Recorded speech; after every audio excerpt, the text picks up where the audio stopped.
Today I am making Chili's queso dip. We'll be using Velveeta cheese, Hormel chili with no beans, cumin, paprika, cayenne pepper, chili powder, the juice of 1 lime, and 1 cup of milk. I'll be using a crock pot to make this queso. I've got one 16-ounce package of Velveeta cheese that I'm gonna cube up and place in the bottom of my crock pot. Next, I'm gonna add 1 can of Hormel chili with no beans. You can use the kind with beans if you want to, but I just prefer the no beans. I've got 1 cup of milk. I'm gonna add that in. I'm gonna add in the juice of 1 lime.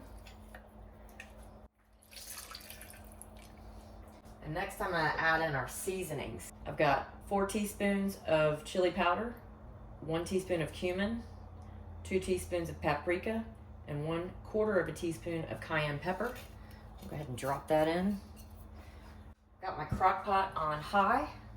I'm gonna cover it with a lid and let it sit here until everything starts to melt. This has been sitting in the crock pot for about 30 to 45 minutes. I'm gonna go ahead and give it a quick stir.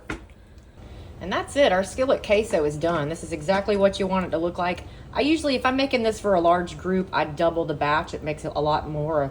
And again, I'm gonna serve this with tortilla chips, but you can serve it with Fritos or however you like. Thank you so much for watching this video. I hope you all enjoyed it. This is probably one of the easiest dips to make. It really is. It's super simple and it didn't take long at all. Thank you for watching. Please like, share, and subscribe. Feel free to leave a comment. And as always, have a great day.